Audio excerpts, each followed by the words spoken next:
আজকের অব্যক্ত ইশারা স্বয়ং আর সকলের প্রতি মনসা দ্বারা যোগের শক্তির প্রয়োগ করো। যোগের প্রয়োগ অর্থাৎ নিজের শুদ্ধ সংকল্পের প্রয়োগ তনের উপর, মনের উপর, সংস্কারের উপর অনুভব করে এগিয়ে যেতে থাকো।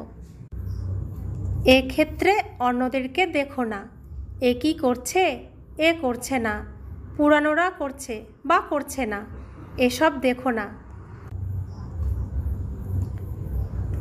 প্রথমে আমি এই অনুভব করে এগিয়ে আসো, কেননা এটা হলো নিজের আন্তরিক পুরুষার্থের কথা।